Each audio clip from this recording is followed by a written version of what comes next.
Shalom Aleichem, and thank you so much for this opportunity to talk a little bit with you about the inyan of Chesed. I think that when most of us think about Chesed, and what it means to be about Chesed, we think that it means to do acts of kindness. And naturally, very often, that's what it means. To be about Chesed means to do, to give tzedakah, to be a machnas orchim, to be mevaker cholim, and to give others. However, it is interesting and I think very significant that if you take a look at the primary sources in the Torah, where the Torah talks about the mitzvah tzedakah and chesed in general, the Torah seems to emphasize a completely different aspect.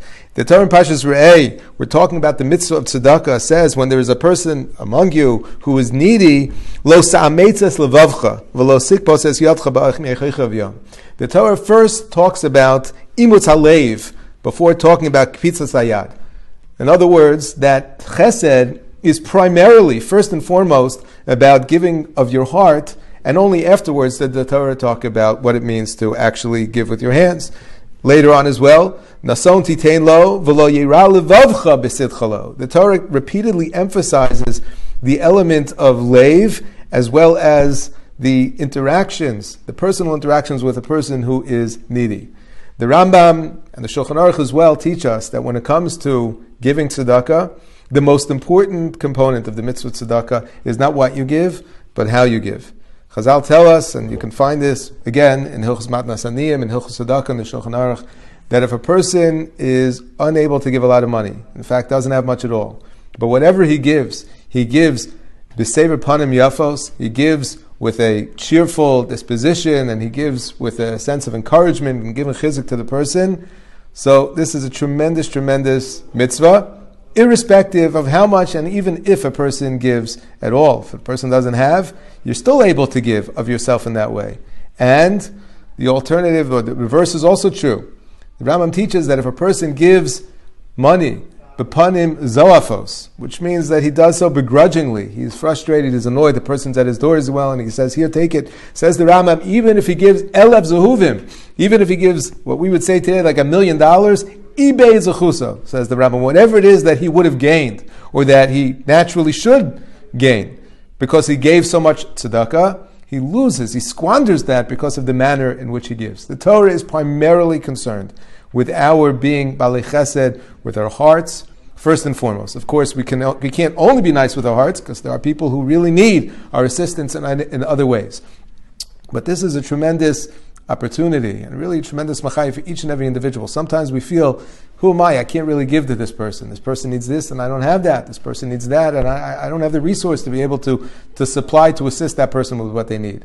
Everybody has a heart, and everybody is able to open their heart. Everybody is able to give words of encouragement and chizuk and hope and inspiration to people who are otherwise down and depressed and feel that they don't have that opportunity. This is not just a b'diavad. This is not just something that, if you have nothing else, be a nice guy. We see from the Torah, when the Torah talks about the mitzvah of tzedakah, first, lo sa'ametz es levavcha, the Torah is interested in giving with your heart, giving person a good word, lifting their spirits. Bezos Hashem, we should all be zochet to become balei tzedakah in the truest sense of the word. And to be balei tzedakah, to be balei chesed, means more than anything else, to give people chizuk when they need it most. Thank you very much.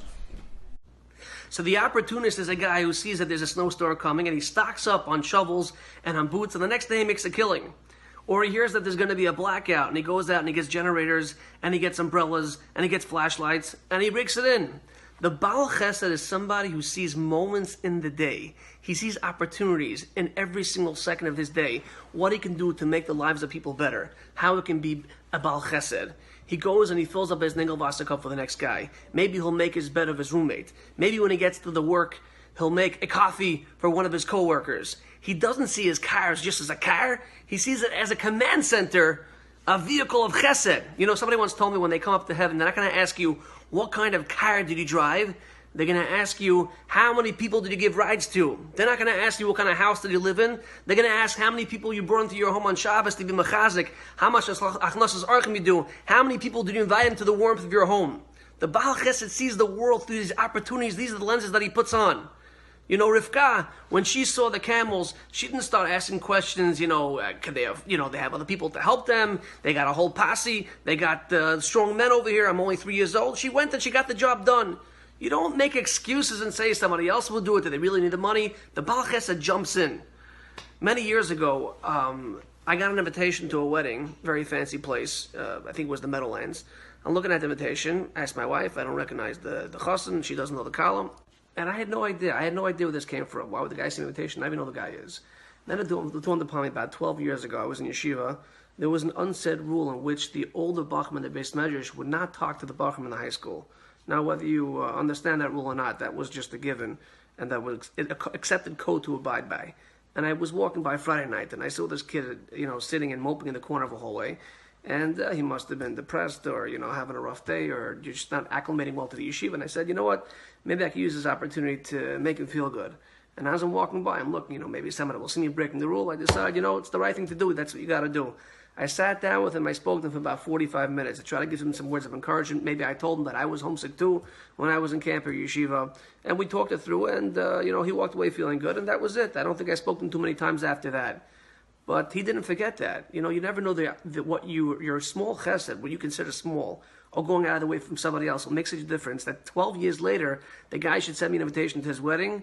We do small opportunities, and we perform small acts of chesed that completely snowball into massive, massive chesed empires. That's where it starts. Thinking about other people, doing what you can do to keep them in mind and make the world a better place. Olam chesed yibaneh.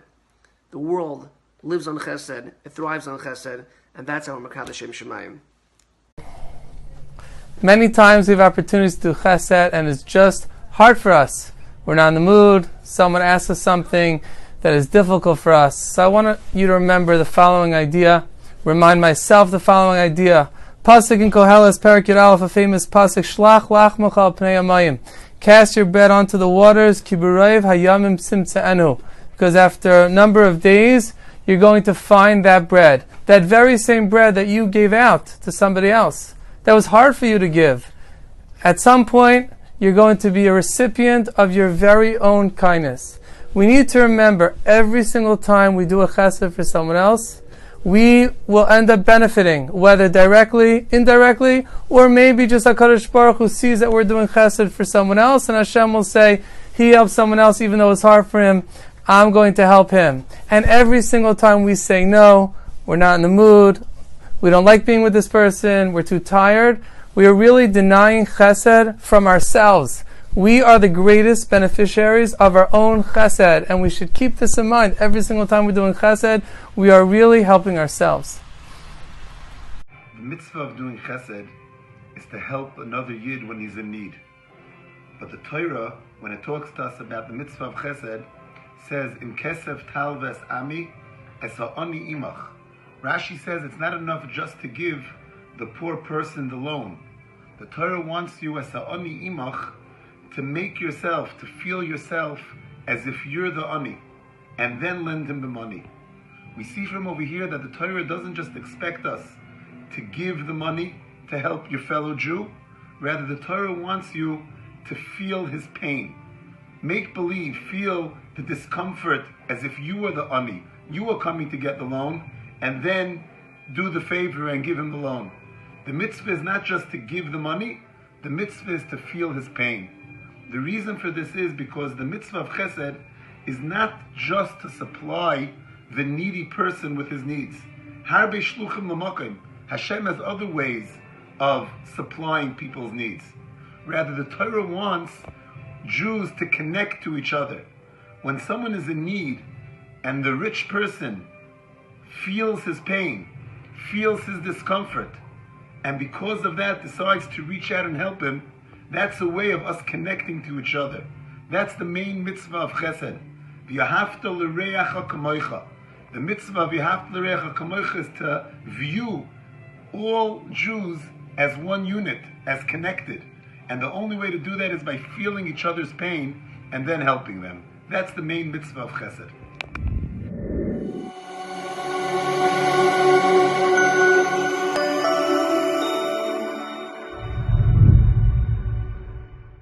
I saw an incredible netziv where he is writing in the Haskama.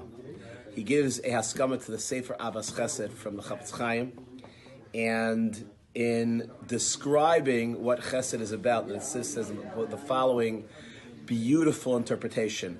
When Chava, the first woman, gives birth to the first children, so it says that she had a boy, Cain. In describing the birth of his brother, the Torah writes, "Vataisef loledes," she gave birth again, "Es achiv es Havel," to his brother Hevel. Now the Tziv notices what we might not notice. Those words are extra. She gave birth to Es achiv, to his brother.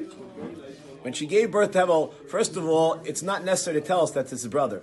But even if there maybe you'll say there's some doubt, it's not possible that he wasn't a brother or a cousin. There was only one man, there was only one woman, and there were maybe two children, but there's not much other choice. Who else could he have been? What's the words? That she gave birth to his brother. Says the Netziv, in describing Hevel's birth, the Torah is actually describing the creation of Cain. When the first man is born, in man's first birth, integral to his birth is the birth of his brother. Says the Netziv, at the very outset of man's creation, his creation necessitates that there's a brother for him to provide for. He explains that that's a continuation of the pasuk. The pasuk explains that while Hevel was a royet son, Cain ha'ovid es Adama. Cain would work the ground while Hevel would not, which means that initially, and it says, Cain would support Hevel, his brother, with the produce of the ground. Hevel gave his contribution, and it was a shutfus of sorts. Cain would work the ground, and all produce of the ground was given by Cain, and he supported Hevel with the work of as he would work the ground. Zaktan Netziv, in the creation of man is different from the creation of other creatures. All other creatures are created on their own. They don't need a brother. They don't need a partner.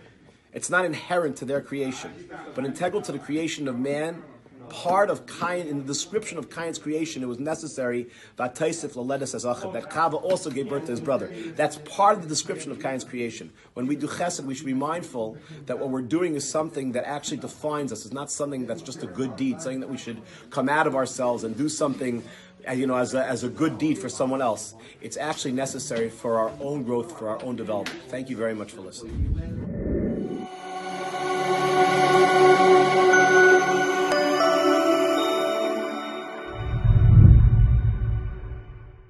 The Mishnah says, the world stands on three things: Torah, Avodah, and Gemelos Chasadim. Torah makes sense; it's our lifeline to HaKadosh Baruch Hu. Avodah makes sense; it's our daily connection to Hashem. But Chesed doesn't make any sense. Why did HaKadosh Baruch Hu create Chesed? Chesed, what's an example of Chesed? You have a person who's too short and they can't reach the top shelf. A person's too poor and they can't afford something. A person's sick and they need to be visited. A person doesn't have a house; they need a place to stay. But that doesn't make any sense. HaKadosh Baruch Hu just make everybody healthy, make everybody wealthy, make everybody tall, make everybody have a home, make everybody strong, and you don't need Chesed. The only reason why we have Chesed in this world is because Hashem made people lacking. Why didn't Hashem just create everybody without the need for Chesed? And the answer is that HaKadosh Baruch Hu needs the people to do Chesed. Hashem doesn't need the people to receive it. Hashem needs people to do it. Hashem needs you to give money to that person. Hashem needs you to host that person. Hashem needs you to go visit that sick person. Hashem needs you to get something for the top shelf. Torah, Avodah, Gemelos Chasadim is the pshat that Hashem needs chesed to be done in the world. So the next time somebody knocks at your door and says, I need help with something, I need a place to stay, I need money, I need a ride, that's a message to you. That's what keeps the world going. By you doing chesed, that's allowing the world to keep on going. Have an awesome day.